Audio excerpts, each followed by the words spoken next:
The War Council chamber floated in the empty space between stars. A massive structure built from materials that could withstand the death of suns. Inside, 12 figures sat around a table made of crystallized time itself. These were the strategic lords of the Crithian Dominion, and they had not gathered for casual discussion. They gathered to choose their next prey. Lord Commander Thask stood at the head of the table. His form was covered in dark armor that seemed to absorb light rather than reflect it. In his 4 hands, he held a data crystal that glowed with soft blue light. The crystal contained everything the Dominion had learned about their next target over 5 years of careful observation. "The reconnaissance phase is complete," Thask announced.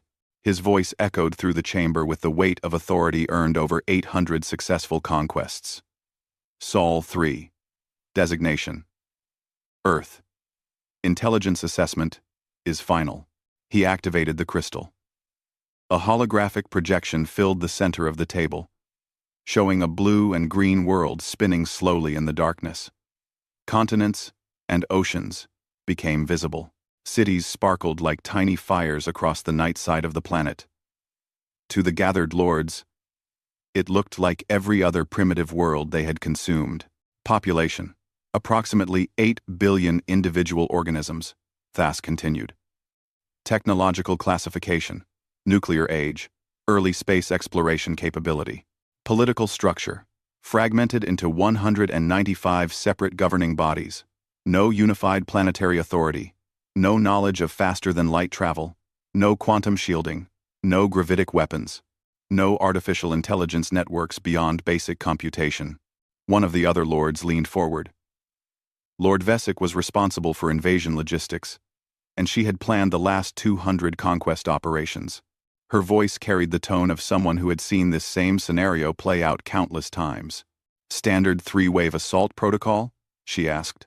Thask nodded. "Affirmative. First wave eliminates orbital capabilities and military command structures.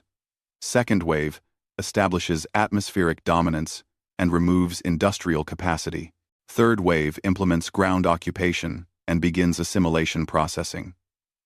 Conservative estimate: complete control within 23 standard days from initial contact." Another lord spoke up. This was Morok, the Dominion's chief military analyst. "Any unusual defensive capabilities? Biological weapons? Exotic radiation? Psionic potential?" "Negative on all counts," Thask replied. "The species shows no evidence of supernatural abilities. Their weapons rely on chemical reactions and fission explosives, primitive kinetic delivery systems. Their fastest spacecraft would require approximately 70,000 years to reach even their nearest neighboring star system. They are, by all measurable standards, helpless." The projection changed, showing footage captured by stealth observation drones. Cities full of humans, going about their daily lives, completely unaware they were being watched. Soldiers conducting training exercises with weapons that looked like toys compared to Crithian plasma cannons. Scientists peering through telescopes, searching for life among the stars, while never suspecting that life had already found them. "They fight among themselves constantly," Thask noted, highlighting several ongoing conflicts across the planet. Religious differences, resource disputes, territorial claims, ideological conflicts. In the past century alone, they have engaged in 2 global-scale wars that killed millions of their own kind. They are divided, primitive, and violent. Perfect candidates for assimilation. Lord Vesic studied the data with practiced efficiency. "Fleet, composition, recommendation? 3,000 warships should be more than sufficient," Thask said. "We will bring the 7th, 9th, and 14th fleets. Overwhelming force to prevent any prolonged resistance. The operation will serve as a training exercise for newly promoted commanders." This drew approving gestures from the assembled lords. The Crithian Dominion had perfected the art of conquest over 3,000 years. They had absorbed 847 star systems, each containing at least one intelligent species. Some of those species had fought. Most had surrendered once they understood the futility of resistance. All of them now served the Dominion in one capacity or another. Their cultures erased, their technologies absorbed, their individuality dissolved into the collective machine of empire. Earth would be number 848. Transit time to target? Morak asked. 2 standard years at maximum fleet cruising speed, Thask answered. We depart immediately. By the time we arrive, Sol 3 will have advanced marginally in technological terms, but not enough to present any additional threat. They will still be confined to their single planet, still divided, still weak. The council voted. It was unanimous, as it always was. The Crithian Dominion operated with perfect efficiency. Debate was minimal because the outcome was always certain. They had never lost. They could not lose. Their technology was superior. Their strategy was proven. And their resolve was absolute. As the meeting concluded and the lords departed to prepare their fleets, the holographic image of Earth continued to spin slowly in the empty chamber. Unaware, unprepared, doomed. Across the galaxy, in a hidden sector of space protected by technology the Crithians had not yet discovered, another meeting was taking place. The Galactic Assembly had no grand chamber or impressive architecture. They met in virtual space, their consciousnesses linked across vast distances through quantum entanglement networks. 23 species participated in the assembly, and each of them had one thing in common. They had survived encounters with the Crithian Dominion by hiding, running, or surrendering valuable but ultimately expendable colony worlds. The assembly had been watching the Dominion for centuries, gathering intelligence, searching for weaknesses, and hoping for an opportunity that never came. They were not warriors. They were survivors. Ambassador Quelix of the Tarn Collective initiated the emergency session. Her species had lost 3 colony worlds to Crithian expansion 200 years ago. The memory still burned in their cultural consciousness like an open wound. The Dominion has marked a new target, Quelix announced to the assembled representatives. Stellar designation, Sol 3. Species designation, humanity. Intelligence gathering has been completed. The invasion fleet departs today. A wave of resignation passed through the virtual gathering. They had witnessed this pattern many times before. A new species would be identified, studied, and consumed. The galaxy grew smaller with each conquest. Do we have reconnaissance data on this species? Asked Representative Vone of the Methodical Union. His people had survived by offering the Dominion advanced mathematical algorithms in exchange for their homeworld's safety. It was a deal that had saved them, but had cost them their honor. Quelix transmitted the available data. The assembly reviewed information about Earth, its location, its people, its technology, its culture. What they saw was distressingly familiar. Another young species on the verge of space exploration, completely ignorant of the dangers lurking among the stars. They have no defense, observed Counselor Marax of the Silent Reaches. Her species communicated through bioluminescent patterns, which the translation network converted to standard galactic language. No shields, no energy weapons, no starships worthy of the name. They will fall in weeks, if not days. Should we send warning? This question came from an unexpected source. High Scholar Drennick of the Preservation Enclave.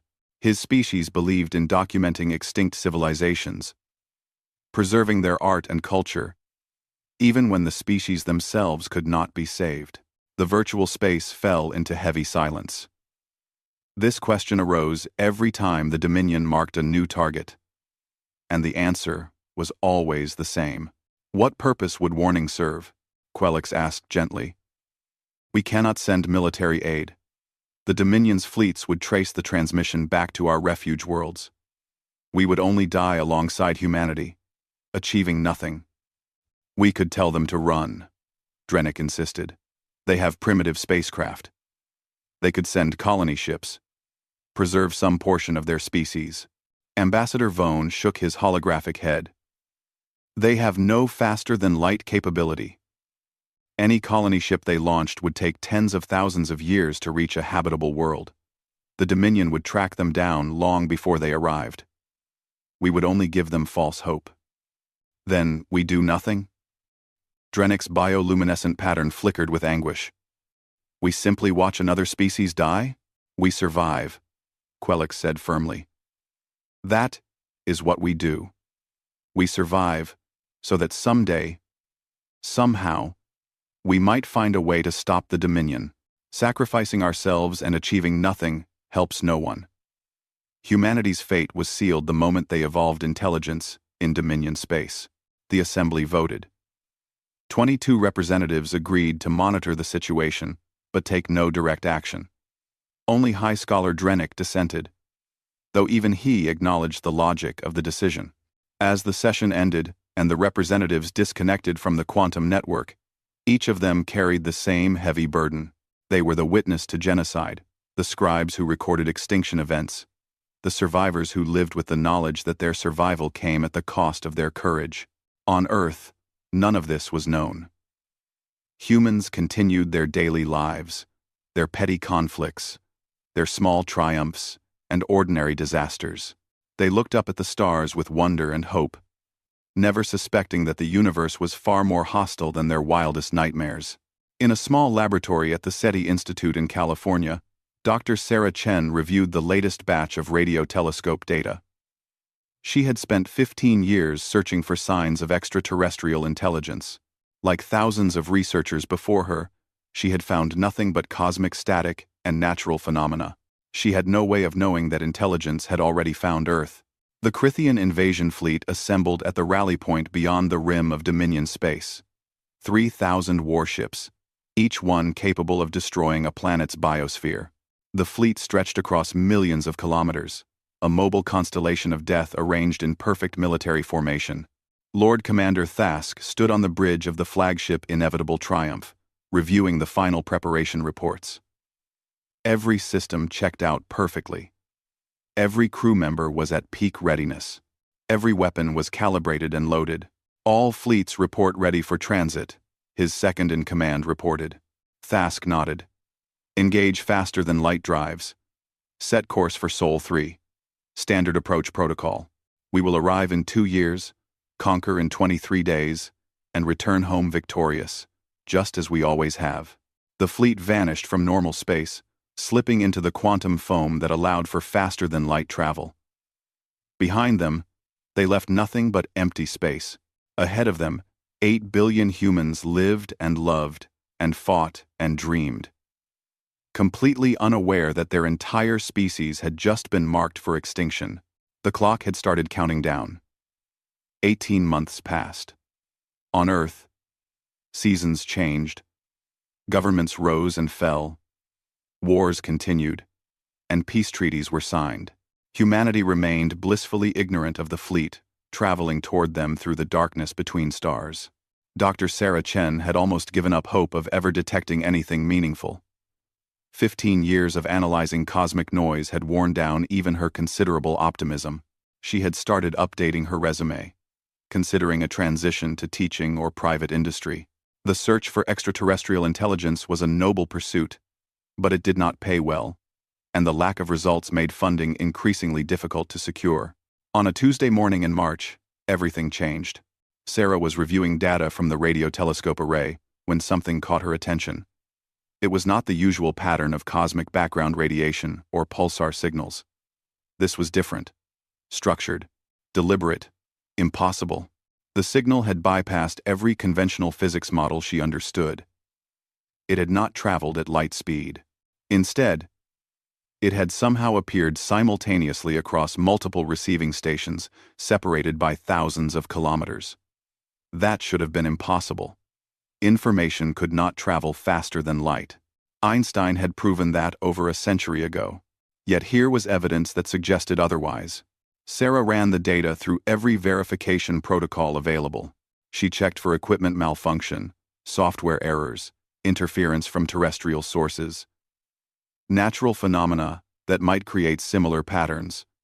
Everything came back negative. The signal was real, artificial, and had traveled faster than light. Her hands shook as she began decoding the transmission. The signal contained multiple layers of information. The first layer was a mathematical primer, establishing basic concepts of arithmetic and geometry to prove intelligence behind the transmission. The second layer provided translation protocols, mapping the sender's language structure to human linguistic patterns. The third layer contained the actual message. As Sarah decoded it, her blood turned cold.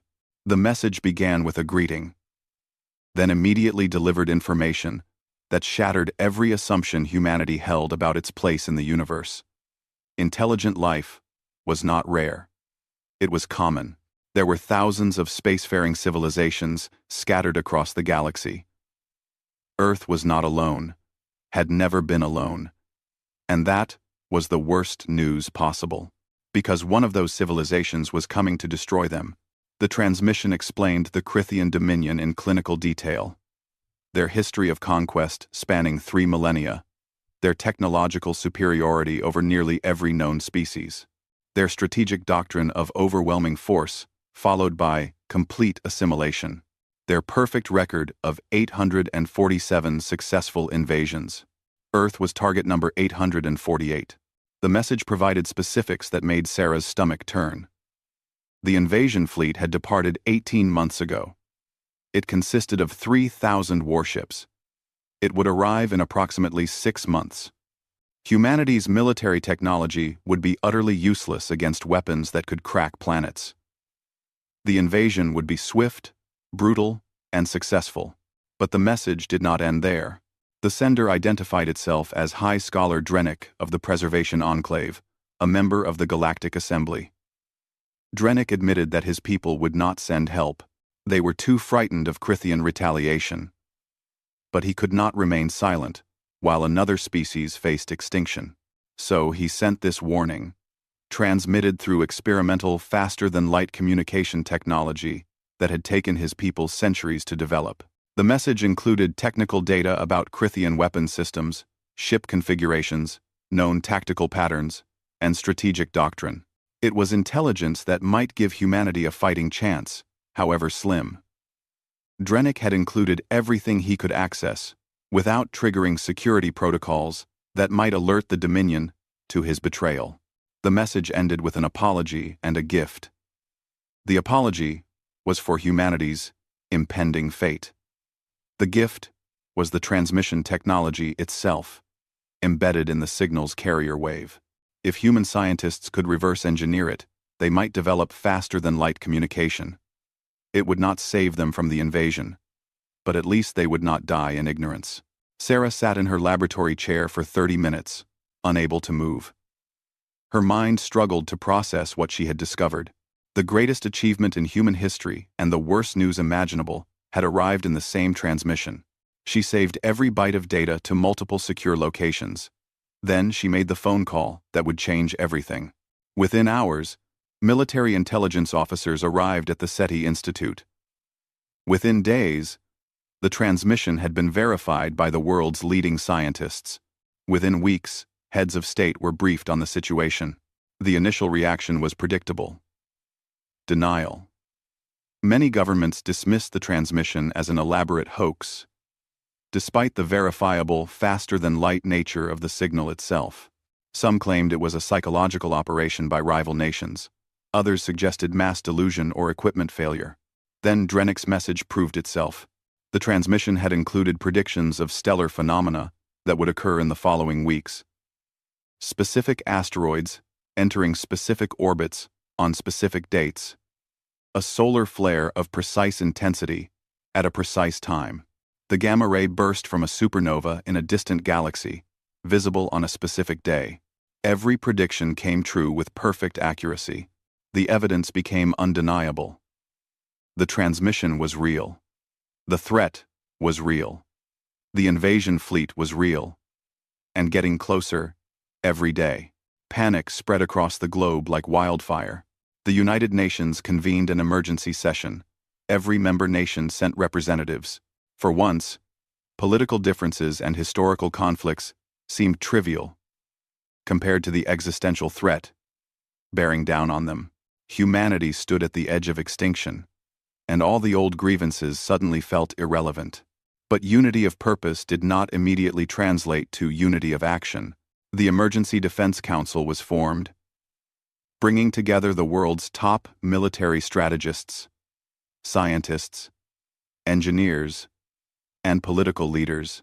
Their task was simple to state and impossible to execute: find a way to defend Earth against an invasion force that had never lost a battle in 3,000 years. General James Morrison, a veteran of multiple conflicts and now chair of the Defense Council, stood before the assembly to present the military assessment. His face was grim as he delivered the analysis that everyone already knew but no one wanted to hear. Ladies and gentlemen, I will be direct.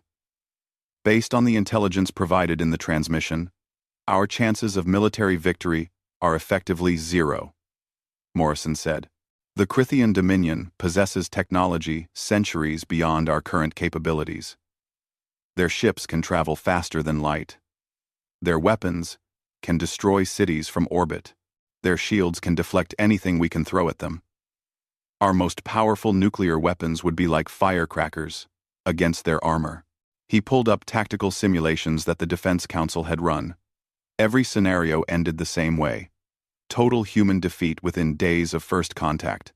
We have attempted to model potential defensive strategies using every tactic in human military history: guerrilla warfare, asymmetric tactics, nuclear deterrence, mutually assured destruction. None of these concepts translate to our situation. The Dominion is not interested in occupying Earth in a way that requires ground forces we can resist. They will simply destroy our ability to fight from orbit, then land when we are helpless. A representative from China spoke up. What about the technology included in the transmission? The faster-than-light communication? Can we weaponize it? Dr. Yuki Tanaka, one of the world's leading theoretical physicists, answered that question. She had been working with an international team to reverse engineer the FTL technology. We have made progress understanding the principles, Dr. Tanaka explained. But understanding is not the same as implementation. The technology requires materials and energy manipulation techniques we have barely theorized, let alone mastered. With unlimited resources and time, we might develop working FTL communication in 20 or 30 years. We have 6 months. What about conventional space defense? Asked a Russian general. Satellites equipped with nuclear weapons. Orbital platforms. Can we at least make them pay for victory? General Morrison shook his head. Our current space infrastructure consists of research stations, communication satellites, and surveillance equipment. None of it was designed for combat. We can attempt to weaponize some satellites, but the Crithians will detect and destroy them immediately upon arrival. They have 3,000 warships. We have 0. Despair settled over the council like a heavy fog. Dr. Sarah Chen had been invited to the session as the discoverer of the transmission. She had remained silent through most of the discussion, listening to humanity's best and brightest confirm what she already knew. They were doomed, but something was bothering her. Some detail from Drennick's message that she could not quite articulate. She raised her hand. General Morrison nodded to her.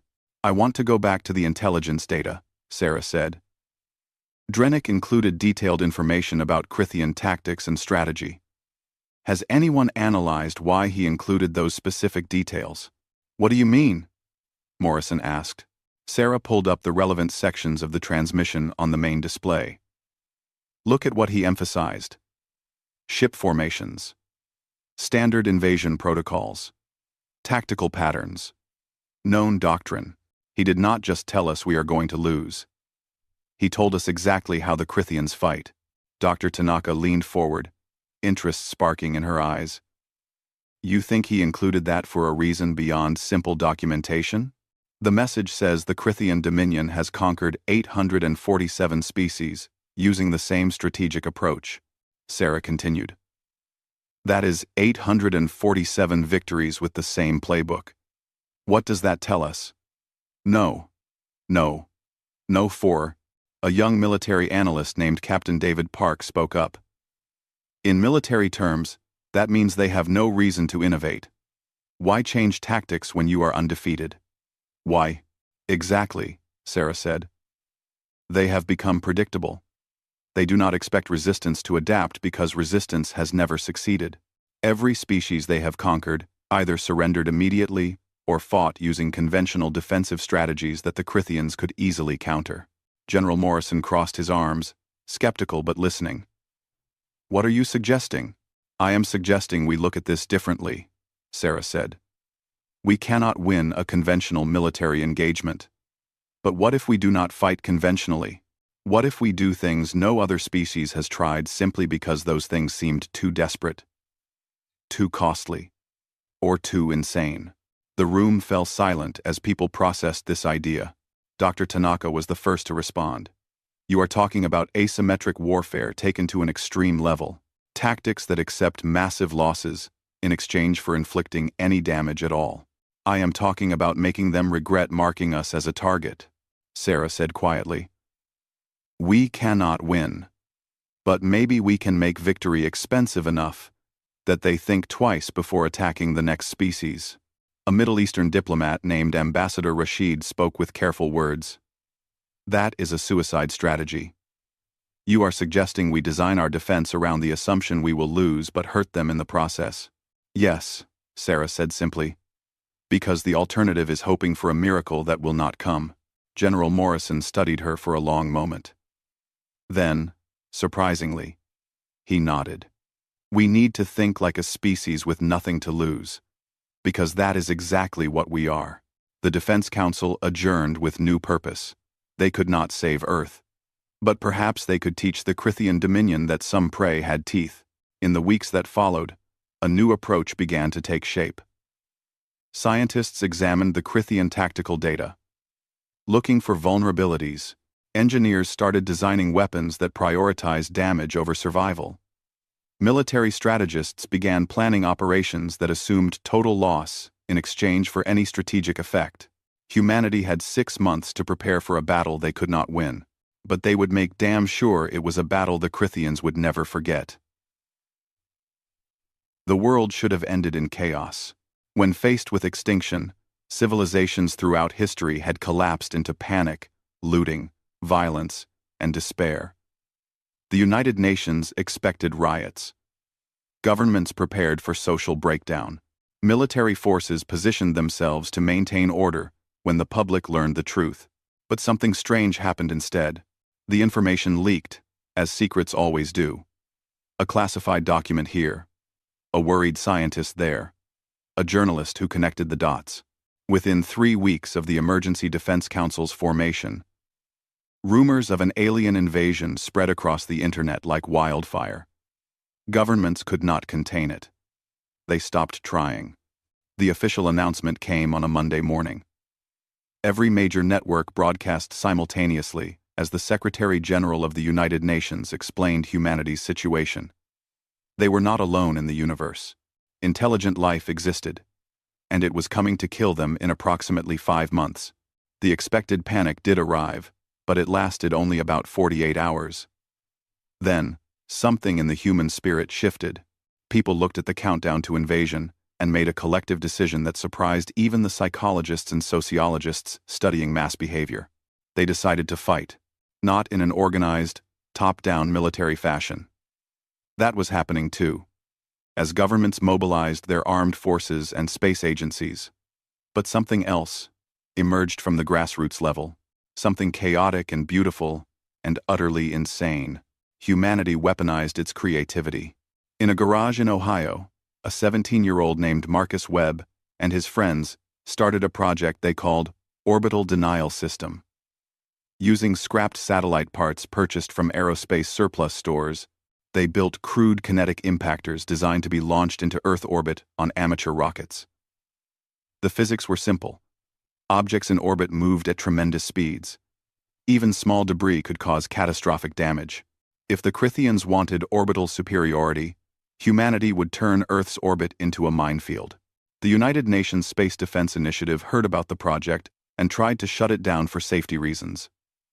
Then, an engineer reviewed Marcus's designs and realized they might actually work. Within a week, The Garage project had received official funding and technical support. Within 2 weeks, similar projects sprouted up in 30 countries. In Finland, an engineer named Aila Virtanen published a paper titled Weaponizing Planetary Magnetosphere. Her theory suggested that Earth's Van Allen radiation belts could be artificially intensified and manipulated using a network of orbital satellites. The concentrated radiation would not stop the Krithian fleet, but it might disrupt their sensors and communications. The paper got laughed at by establishment scientists. It got implemented by desperate military planners who no longer cared about conventional wisdom. In Australia, a collective of sailors, engineers, and software developers began constructing solar sail kamikaze drones. The concept was beautifully simple. Use massive reflective sails to accelerate small spacecraft to incredible velocities using only solar radiation pressure. Then, crash them into Krithian ships. Each drone cost less than a luxury car to build. They started producing them by the hundreds. Corporations that normally competed for market share started sharing research. Defense contractors opened their patent portfolios to anyone who could use them. Rival nations exchanged military technology freely. The usual rules of competition, secrecy, and profit motive dissolved in the face of species-level extinction. But the most interesting phenomenon happened online. Internet forums exploded with tactical discussions that mixed military doctrine, science fiction, speculation, video game strategies, and historical analysis. People with no formal military training debated Krithian vulnerabilities identified in Drennick's intelligence data. Gamers who had spent thousands of hours playing space combat simulators proposed fleet engagement tactics. Science fiction authors contributed ideas from their stories. Military historians pointed to historical examples of weaker forces defeating superior enemies through unconventional tactics. The Defense Council initially dismissed these online communities as unhelpful noise. Then, a marine biologist in Japan posted a detailed analysis of Krithian ship formations based on Drennick's data, identifying a weakness in their standard approach pattern that professional military analysts had missed. The biologist's background in studying fish schooling behavior gave her a unique perspective on fleet movement dynamics. General Morrison personally called her and asked her to join the official analysis team. After that, the Defense Council started actively monitoring online discussions. Some of the best tactical insights came from unexpected sources. A middle school teacher in Brazil, a retired plumber in Scotland, a college student in South Korea. Intelligence and creativity were not limited by credentials or formal education. Humanity was not speaking with one voice. It was screaming with millions of voices, each contributing pieces to an impossible puzzle. And slowly, those pieces started forming something that resembled a strategy. The official military preparations were equally unconventional. Every nation with space capability began launching weapons platforms, but none of them followed traditional military logic. There were no battleships or fortifications designed to last. Everything was designed to die, while inflicting maximum damage. The Chinese Space Agency launched clusters of one-shot missile platforms. Each satellite carried a single, nuclear-tipped rocket, and nothing else. No armor, no maneuvering capability, no communications beyond a simple trigger signal. They would float dormant in orbit until the Krithian fleet arrived. Then fire once and die. They were cheap, mass-produced, and difficult to detect until they activated. The United States military developed kinetic missile swarms based on drone warfare technology. Thousands of small, independently targeting projectiles that could coordinate attacks using simple algorithms. Each individual missile was harmless against Krithian armor, but thousands hitting simultaneously might overwhelm point defense systems through sheer numbers. Russia contributed a terrifying concept called nuclear-pumped lasers. Use a nuclear explosion to generate a single, incredibly powerful laser pulse in the fraction of a second before the bomb vaporized the laser apparatus. It was a one-shot weapon that destroyed itself in the act of firing, but the energy output would be immense. They started building them by the dozens. The European Space Agency focused on stealth technology. If humanity's weapons could not survive direct engagement, maybe they could avoid detection until the moment of attack. They developed satellites, coated in radar-absorbing materials, painted to match the cosmic background radiation, broadcasting no signals until triggered. Hidden mines waiting in the dark. India's space program contributed navigation disruptors, devices designed to flood the local space environment with false signals, corrupting GPS-equivalent systems the Krithians might use. Would it work against alien technology? Nobody knew. But it was worth trying. Japan provided miniaturized kamikaze spacecraft, drawing on their cultural history while adding cutting-edge robotics. Small, fast, smart, and completely expendable. Each one carried just enough fuel to intercept a Krithian ship and just enough explosive to hopefully damage something important. Private space companies contributed whatever they could. SpaceX retooled production lines to manufacture weapons platforms. Blue Origin designed launch vehicles optimized for rapid deployment of military payloads. Smaller companies that had been developing asteroid mining technology repurposed their equipment for warfare. The scale of production was staggering. Every industrial economy on Earth shifted toward a single goal: make the Krithians bleed. But perhaps the strangest developments came from the civilian research sector. Dr. Tanaka's team made a breakthrough in understanding the faster-than-light transmission technology. They could not build FTL engines, but they managed to create a crude FTL communication pulse. It could only send a simple signal, required enormous amounts of power, and destroyed the transmission equipment in the process. But it worked. Someone immediately suggested using it as a weapon. If you could send information faster than light, could you send energy? Could you create a faster-than-light explosion? The physics were unclear, but people started experimenting. A team at MIT developed what they called quantum entanglement bombs. The theory was based on observer effects in quantum mechanics. If you could create entangled particles and separate them, then force one particle into a specific state, the other particle would instantly mirror that state, regardless of distance. Could you use that effect to bypass shields? To create explosions inside enemy ships? Nobody knew if it would work. But they built prototypes anyway. A Canadian research group started working on biological warfare, then stopped when they realized how horrific that path could become. Then someone pointed out that the Krithians breathed different atmospheric gas mixtures than humans, according to Drennick's intelligence data. Could you create an atmospheric weapon that was harmless to humans but toxic to Krithians? The moral implications were debated for about 6 hours before desperate pragmatism won. They started developing it. Everywhere, people were trying anything that might work. Lasers, railguns, biological agents, chemical weapons, nuclear explosives, kinetic impactors, electromagnetic pulses, sonic weapons, computer viruses designed to infect alien systems, nanomachines, dirty bombs, clean bombs, smart bombs, dumb bombs launched by the millions. Traditional military thinking would have called it chaos. No unified command structure, no consistent strategy, no standardization of equipment or tactics. Every nation, every organization, every garage inventor was pursuing different approaches based on different assumptions. But that chaos was the point. The Krithian Dominion had conquered 847 species using the same strategic playbook. They expected defensive patterns they could counter. They expected military hierarchy they could decapitate. They expected rational actors making rational decisions about survival.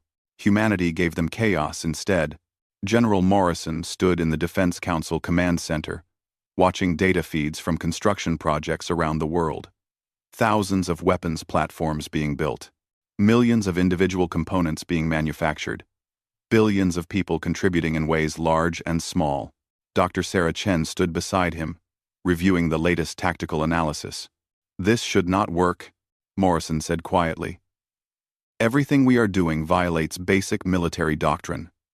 We have no central coordination, no standardized equipment, No unified command structure. It is a mess.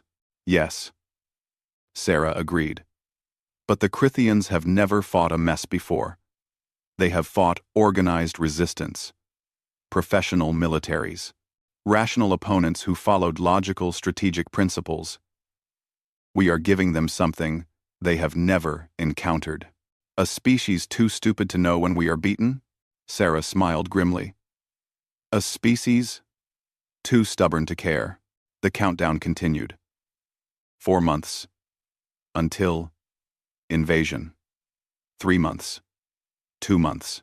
Humanity kept building, kept innovating, kept preparing.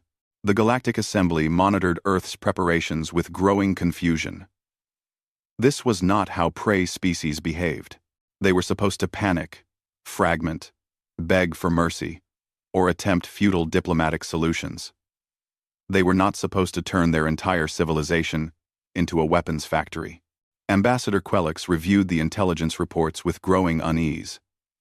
The humans were preparing tactics that no civilized species would consider. Kamikaze attacks. Weapons designed to destroy themselves. Strategies that assumed total loss in exchange for inflicting any damage at all. They are going to get themselves killed, Quelix said to her advisors. They were going to get killed anyway, one advisor replied. At least this way. They choose how they die. On Earth, people went about their daily lives with strange normalcy. Yes, an alien invasion was coming. Yes, they were probably all going to die, but there were still jobs to do, children to raise, bills to pay, and weapons to build. Humanity had looked at extinction and responded not with surrender but with spite. The universe was about to learn what that meant. 6 months before the Crithian fleet would arrive at Earth, the United Nations Defense Council made a decision that would change the course of galactic history. They decided to send a message, not a plea for mercy, not a diplomatic overture seeking peaceful resolution, not a surrender offer. They decided to send a transmission that would announce to the galaxy exactly what humanity had become in the 5 months since learning of their impending extinction. General Morrison presented the proposal to the assembled world leaders in a closed session. We have spent 5 months preparing weapons we know probably will not be enough, Morrison said. We have turned our entire civilization into a military production line. We have created tactics and strategies that violate every conventional military doctrine. And we have done all of this, knowing we will likely lose. He paused, letting that reality sink in once more. But there is value in making our preparations known. The Crithian Dominion expects easy prey. Every species they have conquered either surrendered immediately or fought predictably. We have an opportunity to change their expectations, to make them hesitate, to make them uncertain. The president of Brazil spoke up. You want to broadcast our defensive capabilities to an enemy that can monitor our transmissions? That violates basic operational security. Under normal circumstances, yes, Morrison agreed. But these are not normal circumstances. The Crithians already know our technological level. They already know we cannot match them in direct combat. What they do not know is that we have spent 5 months analyzing their tactical patterns and designing specific countermeasures. What they do not know is that we are willing to sacrifice everything to hurt them. Dr. Sarah Chen stepped forward to explain the technical aspects. We have reverse-engineered the faster-than-light communication technology from Drennick's original warning. We can send a transmission that will reach not just the Crithian fleet but monitoring stations across the galaxy. The Galactic Assembly will receive it. Every species watching this situation will receive it. We can send one message that changes the entire context of this invasion. What would this message contain? Asked the Chinese premier. Sarah pulled up the proposed transmission content on the main display. 3 primary components. First, a comprehensive overview of human military history. Not propaganda, but factual documentation of our capacity for warfare. How we have fought each other for our entire recorded history. How we have developed increasingly sophisticated methods of killing. How we have adapted tactics in response to new threats. We show them that warfare is not a theoretical exercise for us. It is our entire history. She advanced to the next section. Second, we demonstrate our new weapons systems. Not all of them, but enough to prove we are not helpless. We show them the kinetic impactor swarms, the nuclear-pumped lasers, the FTL communication pulses we have weaponized, the quantum entanglement devices. We prove that 5 months of desperate innovation has produced results. The final section appeared. Third, and most importantly, we provide a detailed tactical analysis of their invasion doctrine. We list the 47 critical vulnerabilities we have identified in their standard approach. We explain exactly how we plan to exploit each vulnerability. We tell them precisely what we are going to do to hurt them. Silence filled the council chamber. Finally, the British Prime Minister spoke. You want to challenge them. You want to make this personal. Yes, Sarah said simply. Because psychological warfare is one of the few weapons we have that might actually affect them. The Crithian Dominion has never lost. They have 3,000 years of unbroken victory. That creates arrogance. That creates complacency. We want to crack that certainty. General Morrison added his perspective. Every tactical analysis we have run suggests we cannot win a military victory. But we might achieve a strategic victory by changing the cost calculation. If we make this invasion expensive enough, painful enough, unexpected enough, we might make them think twice about their next target. We might save the species that comes after us. The Russian president leaned back in his chair, considering. This is a suicide note that doubles as a threat. We announce our own death, while promising to take as many of them with us as possible. Exactly, Morrison confirmed. The vote was taken. It was not unanimous, but it passed with clear majority. Humanity would send its message to the galaxy. The next 2 weeks involved intense preparation.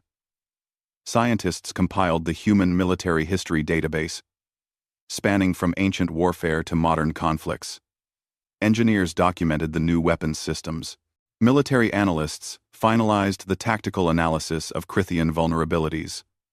Linguists and communications specialists packaged everything in formats that could be understood by any species with advanced technology. Dr. Tanaka and her team prepared the FTL transmission equipment. It would require the combined power output of 3 nuclear reactors to send a signal powerful enough to reach across the galaxy. The transmission equipment would destroy itself in the process, but that was acceptable. They only needed to send one message. On a Tuesday morning, 6 months before the Crithian invasion, humanity broadcast its transmission to the galaxy. The message began simply, to the Crithian Dominion. We are humanity of Earth. Sol 3. We have received notification of your approach. We understand you intend to conquer our world. We have reviewed your tactical history and strategic doctrine. We have analyzed your methods and studied your patterns. We offer no surrender. We request no mercy. Instead, we offer you this information so you can make an informed decision about whether this conquest will be worth the cost. Then came the data. The first section detailed human military history in stark, unflinching terms. The Bronze Age collapse. The Roman conquests. The Mongol invasions. The World Wars. The Cold War nuclear standoff. Thousands of years of increasingly sophisticated violence. Tactical innovations driven by desperate necessity. Strategic thinking, refined through countless conflicts. The transmission included battle footage. Ancient battles fought with swords and shields. Medieval sieges. Modern warfare with tanks and aircraft. Nuclear explosions demonstrating the weapons humanity had developed to kill itself. It was not propaganda glorifying war. It was documentation of capacity. Humanity showing that violence was not a foreign concept to them, but an integral part of their evolutionary history. The second section demonstrated the weapons systems developed in the 5 months since Drennick's warning. Video footage of test firings. Kinetic impactors striking targets at orbital velocities. Nuclear-pumped lasers vaporizing asteroid fragments. kamikaze drones executing precision intercepts, quantum entanglement devices producing effects that human scientists barely understood but had weaponized anyway. The transmission was careful not to reveal exact numbers or deployment locations, but it showed capability. It proved that humanity had not spent 5 months in denial or despair. They had spent it, weaponizing every resource available. The third section was the most significant. A detailed analysis of Krithian tactical doctrine, based on Drennick's intelligence data and humanity's own military expertise. The transmission identified 47 specific vulnerabilities in the standard Krithian invasion protocol. Some were obvious. Their fleet formations assumed no enemy would attempt kamikaze attacks, creating gaps that suicide weapons could exploit. Some were subtle. Their communication protocols showed patterns that suggested centralized command structures vulnerable to decapitation strikes. For each vulnerability, the transmission explained exactly how humanity intended to exploit it. Kinetic impactor swarms targeting formation gaps. Nuclear-pumped lasers timed to fire during approach maneuvers when Krithian shields would be reconfigured for atmospheric entry. Communications jammers, designed to disrupt their command and control networks. Biological weapons tailored to their atmospheric requirements. The transmission did not hide its strategy. It announced it openly. Every tactic humanity planned to use was laid out in clear detail. Then came the conclusion. We have calculated probable outcomes. We estimate 97% probability of human military defeat. We estimate 5 to 8% of our weapons systems will successfully engage your fleet before being destroyed. We estimate you will achieve your tactical objectives within 30 days of arrival. However, we also estimate casualty rates. Based on our analysis and our weapons deployment, we calculate you will lose between 300 and 600 warships before achieving victory. That represents 10 to 20% of your invasion fleet. Those ships will not be damaged. They will be destroyed. Your crews will not be captured. They will be killed. We further estimate that our resistance will require you to adjust your standard invasion protocol, revealing tactical innovations to the other species watching this engagement. The intelligence value of observing how you adapt to unexpected resistance may prove useful to future targets. Finally, we guarantee that even if you achieve complete military victory, the cost will be significant enough that your next invasion will face enemies who have learned from our example. We cannot save ourselves, but we can ensure that our death serves as a tactical manual for your future enemies. The transmission ended with a simple statement. We are prepared to lose. We have accepted our extinction. We will die fighting. Come. Test your theories of supremacy against a species that has engaged in warfare for its entire existence. We invite you to learn what that costs. The message was sent simultaneously to the Krithian fleet, the Galactic Assembly, and broadcasted across all frequencies in every direction. Anyone in the galaxy with the technology to detect it would receive humanity's challenge. On Earth, people watched the transmission broadcast on every network. They heard their entire species announce its own probable death, while simultaneously threatening the largest military empire in the galaxy. Some people cried, some people cheered, some people simply nodded in grim satisfaction. Humanity had looked at extinction and responded with defiance. In the depths of space, aboard the flagship Inevitable Triumph, Lord Commander Thask received the transmission. He listened to it once, then played it again for his senior officers. The initial reaction was dismissive laughter. A primitive species trying to sound threatening. Desperate bravado from prey facing inevitable doom. The Strategic Council had seen this pattern before in other conquered species. Threats meant nothing when backed by insufficient force, but as the intelligence officers analyzed the transmission in detail, the laughter faded. The humans had identified real vulnerabilities in Krithian tactical doctrine. Not all of them, and some of the analysis was flawed, but enough was accurate to be concerning. They had developed weapons specifically designed to exploit those vulnerabilities. The casualty estimates were probably exaggerated, but they were not completely fantastical. Most concerning was the psychological aspect. This species was announcing its intention to inflict maximum casualties while accepting total loss. That was not rational behavior. That was not how conquered species acted. Lord Morak, the chief military analyst, prepared a supplementary report for the Strategic Council. Recommendation: revise invasion protocol. Standard three-wave assault assumes minimal resistance and tactical surprise. Neither assumption appears valid.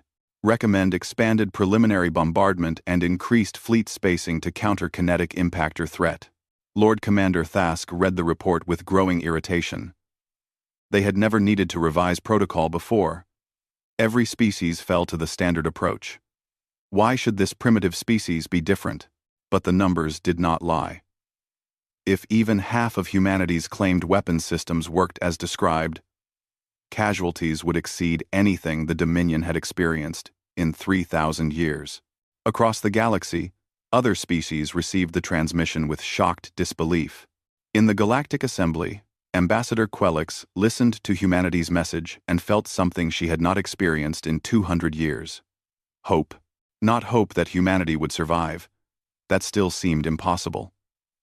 But hope that perhaps the Crithian Dominion's era of unchallenged supremacy might be ending. They are insane, one ambassador commented. They are announcing tactics that assume their own annihilation. They are not insane, Quelix replied quietly. They are free. They have accepted the worst possible outcome, which means they have nothing left to fear. That makes them the most dangerous kind of opponent. Representative Vone of the Methodical Union reviewed the tactical analysis humanity had provided. His people were mathematicians, logicians, strategic thinkers. They recognized quality analysis when they saw it. The vulnerabilities they identified are real, Vone said. Some we knew about. Some we had theorized. Some are new insights. If we had possessed this analysis 200 years ago, he trailed off. It was too late for his people, but perhaps not too late for others. The transmission rippled across the galaxy, reaching species that had never heard of Earth or humanity. Some dismissed it as the desperate threat of a doomed species. Some studied it carefully, analyzing the tactical insights. Some began wondering if the Crithian Dominion was truly invincible or simply unchallenged. On Earth, humanity continued preparations. The transmission had been sent. The challenge had been issued. Now, there was only the waiting and the work. 5 months until invasion. 4 months. 3 months. The countdown continued, but now the entire galaxy was watching. And for the first time in 3,000 years, the Crithian Dominion was uncertain. The transmission changed everything, though not in ways anyone had predicted. For the Crithian Dominion, humanity's broadcast created a problem that 3,000 years of unbroken conquest had not prepared them to face. It was not a military problem, at least not directly. The Strategic Council remained confident they could destroy Earth's defenses. The problem was political, psychological, and strategic in ways that transcended any single battle.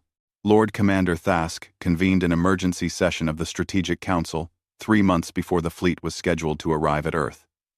The lords gathered in their command chamber, but the usual confidence was absent. For the first time in recorded Crithian history, they were discussing whether to abort an invasion. The situation is unprecedented, Thask began. Target species Sol 3 has not only prepared military resistance, but has broadcast their defensive strategies across the entire galaxy. Our intelligence confirms that at least 47 other spacefaring civilizations have received and analyzed the transmission. Lord Vesic pulled up casualty projections on the main display. The numbers had been revised 3 times since the human transmission. Revised estimates suggest we will lose between 400 and 700 warships achieving victory. That represents 13 to 23% of the invasion fleet. Casualties among crew personnel estimated at 85,000 to 150,000 individuals. The numbers hung in the virtual air like a death sentence. Those casualties are acceptable, Lord Morak insisted. We have suffered losses before. What matters is victory, and victory remains certain. The casualties are militarily acceptable. Thask agreed. But politically catastrophic. Consider the implications. We have conquered 847 species over 3 millennia with minimal losses. Our subject species accept dominion rule because they believe resistance is futile. What happens when they learn that a primitive species inflicted the highest casualties in our history? Silence answered him. Lord Vesic continued the analysis. Intelligence reports indicate rebellious sentiment increasing across 14 occupied worlds. Nothing active yet, but monitoring shows increased private communications discussing the human transmission. They are analyzing the tactical vulnerabilities humanity identified.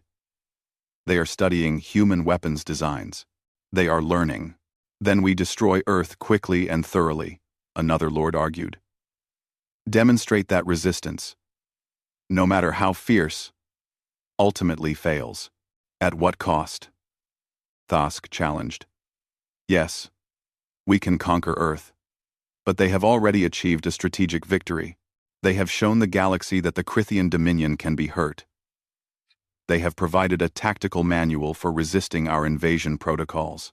They have transformed themselves from unknown primitives into a symbol of defiance that other species will remember for centuries.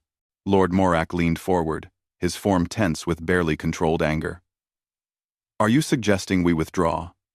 That the mighty Crithian dominion retreats from a species armed with primitive weapons and suicidal tactics? I am suggesting we consider the precedent we are setting, Thask replied carefully. If we proceed with this invasion, we win the battle, but potentially lose the strategic position that has kept our empire stable for 3,000 years.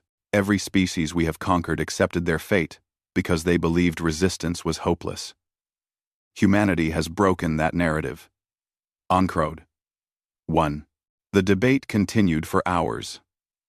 Military pride clashed against strategic calculation. Some lords argued that withdrawing would show weakness and encourage rebellion. Others countered that proceeding would demonstrate that any species willing to fight desperately could inflict unacceptable casualties. Finally, they reached an uncomfortable consensus. They would continue toward Earth, but would not initiate the invasion immediately upon arrival. Instead, they would conduct extensive reconnaissance, revise their tactical approach, and attempt one final demand for surrender before engaging. It was not a retreat, but it was the closest the Crithian dominion had come to backing down in 3,000 years. On Earth, intelligence agencies monitoring deep space communications detected the Crithian fleet's deceleration. They were still coming, but more slowly than expected. Analysis suggested the fleet was approaching cautiously rather than at full assault speed. General Morrison studied the data with cautious optimism. They are hesitating. Good, Dr. Sarah Chen replied. Hesitation is the first crack in certainty. But humanity did not slow its preparations. 3 months remained. Every day saw new weapon systems deployed. Every week brought tactical innovations. Every month, the orbital defenses grew denser and more lethal. The world had transformed. Major cities maintained surprisingly normal daily functions, but everyone was part of the war effort in some way. Children in schools studied orbital mechanics. Factories that had produced consumer goods now manufactured weapons components. Sports stadiums had been converted to drone assembly facilities. Universities ran around the clock. Research programs. Humanity had discovered something about itself in those months of preparation. When faced with extinction, they did not collapse into despair or fragment into chaos. They worked. They innovated. They fought. Not because they believed they would win, but because surrender was simply not in their nature. Marcus Webb, the Ohio teenager whose garage project had started the Kinetic Impactor program, was now coordinating a network of 15,000 orbital weapons platforms. His age had stopped mattering when his designs proved effective. The military had offered him a formal position, but he declined. He worked better from his garage with his friends, contributing ideas to the collective defense effort without worrying about rank or protocol. Ayla Virtanen's magnetosphere manipulation system was operational, maintained by an international team of engineers who had set aside national rivalries to focus on planetary defense. The system could not stop the Crithian fleet, but it could disrupt their sensors and communications, creating windows of opportunity for other weapons to strike. The Australian solar sail kamikaze fleet numbered in the thousands, distributed across Earth's orbit in seemingly random patterns that were actually carefully calculated to provide maximum coverage. Each drone was independent, programmed with simple but effective attack algorithms. They would be impossible to stop completely because there were too many to target individually. Around the world, similar projects had reached operational status. Humanity had built an orbital defense network that no single authority controlled. It was distributed, redundant, chaotic, and surprisingly robust.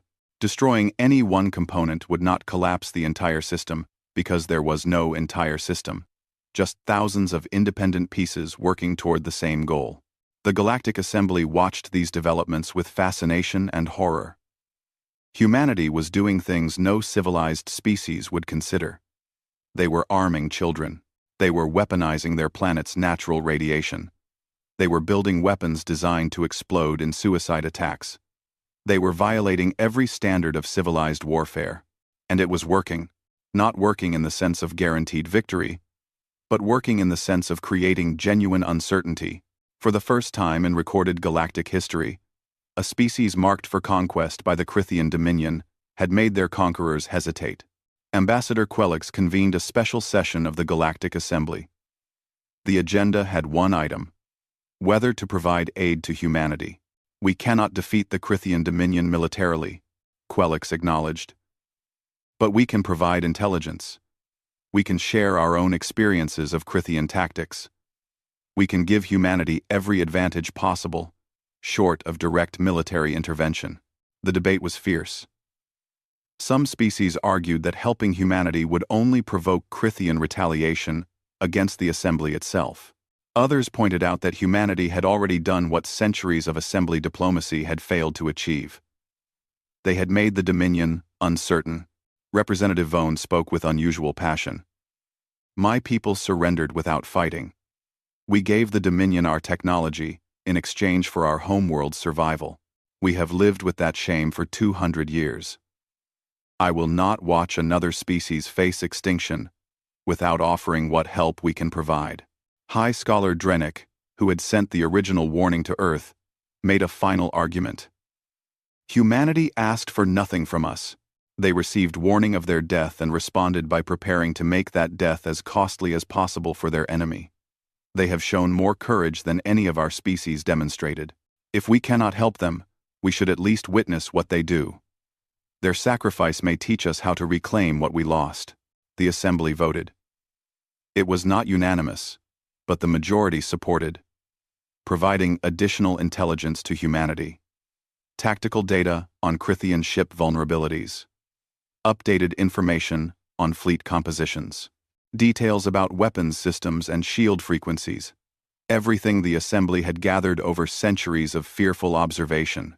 The data was transmitted to Earth using the FTL communication protocols humanity had reverse-engineered. Dr. Sarah Chen received it and immediately distributed it to research teams worldwide. They are helping us, she said, reviewing the information with wonder. The galaxy is helping us. General Morrison was more pragmatic. They are helping us die with maximum effect, but I will take what we can get. The final month arrived. The Crithian fleet entered the Oort cloud at the edge of the solar system. Long-range sensors detected them, though visual confirmation was impossible at such distances. Earth's orbital defenses went to maximum alert status. Every weapon system was armed and ready. Every soldier was at their station. Every civilian had their assigned role in the defense plan or evacuation protocol. Humanity held its breath and waited. Aboard the inevitable Triumph, Lord Commander Thask reviewed the latest intelligence on Earth's defenses. The reports were sobering. The humans had deployed far more weapons than expected. The distribution patterns suggested sophisticated tactical thinking.